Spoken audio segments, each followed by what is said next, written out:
সবাইকে merry Christmas. আমি আছি এখন আলিকং ত্রিপুরাতে। এই পাড়ায় বসবাস করে ত্রিপুরা আর তঞ্চঙ্গা আদিবাসীরা। সাধারণত ত্রিপুরারা খ্রিস্টান ধর্ম অবলম্বন করেন আর তঞ্চঙ্গারা বৌদ্ধ ধর্ম অনুসরণ করে। এখানে দুই ধর্মের মানুষ একসাথে বসবাস করলেও তাদের মধ্যে কোনো দ্বন্দ্ব বা বিভেদ নেই। এই গ্রামটির সৌন্দর্য দেখে আমার মন কেড়ে নিয়েছে। ওনাদের ট্র্যাডিশনাল খাবার, তাদের নিজেদের হাতের বোনা বিভিন্ন পোশাক এবং তাদের বন্ধুত্বপূর্ণ আচরণ আমার কাছে আরো ভালো লেগে। এই গ্রামের সৌন্দর্যের মূল কারণ হচ্ছে চারপাশে সবুজে ঘেরা পাহাড় আর গ্রামের পাশ দিয়ে একটি ছোট্ট ঝিরি বয়ে গেছে। প্রকৃতি ঘেরা এই গ্রামটি দেখতে ঠিক এরকমই। তো আমরা গিয়েছিলাম বড়দিন উপলক্ষে এই গ্রামটিতে ঘুরতে। প্রথমে আমরা 4-5 জন মিলে এই গ্রামের উদ্দেশ্যে হাঁটতে শুরু করি আর প্রায় 1 ঘন্টা হাঁটার পর আমরা ওই গ্রামে পৌঁছাই। গ্রামে ঢুকতেই আমার চোখে পড়ে ওই গ্রামের কিশোররা আগুন জ্বালিয়ে আগুনের তাপ নিচ্ছে। আর একটু যেতেই দেখি অনুষ্ঠানের জন্য প্যান্ডেল সাজানো রয়েছে। প্যান্ডেলের বাইরে ছোট ছোট দোকান, যারা বিভিন্ন কোল্ড ড্রিঙ্কস আর বিস্কিট বিক্রি করছেন। তারপর চারপাশে কিছুক্ষণ ঘোরার পর প্যান্ডেলের ভিতরে গিয়ে দেখি বিভিন্ন এলাকার মুরব্বীরা বসে আছেন এবং কেউ কেউ বক্তব্য প্রদানও করছেন।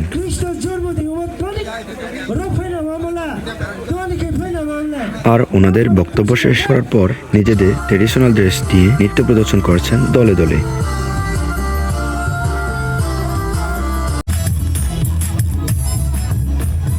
পাড়ার যুবক যুবতীরা আর শিশুরাও নিজেদের মতো নাচ প্রদর্শন করাচ্ছেন সবাইকে। তাদের এই নাচের মুগ্ধ হয়ে অনেক দর্শকও নিজেদের মতো নাচার চেষ্টা করছেন। শুভ বড়দিন, 25শে ডিসেম্বর শুভ বড়দিন অনুষ্ঠান। 25শে ডিসেম্বর যিশু জন্মগ্রহণ করেছেন, এই জন্য আমি বড়দিন মনে করি। আমরা নিজেকে ঈশ্বরের উৎসব আমরা পালন করি আর কি।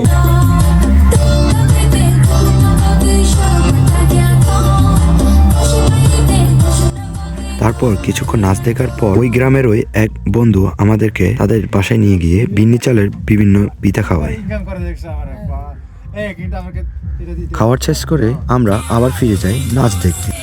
আর 12টা বাজার সঙ্গে সঙ্গে তারা মোমবাতি জ্বালিয়ে নিজেদের মতো করে বাইবেল পড়ে যীশু খ্রিস্টের জন্মদিনের শুভেচ্ছা জানালেন।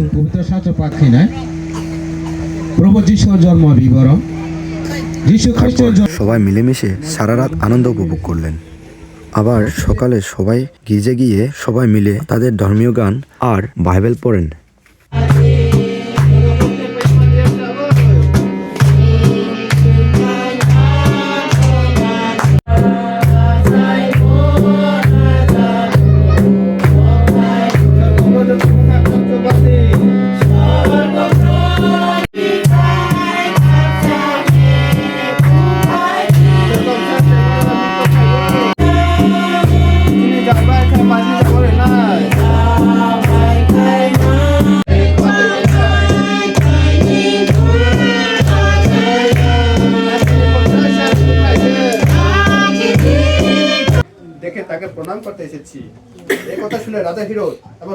তারপর সব কাজ শেষ করে সবার জন্য খাবারের আয়োজন করেন।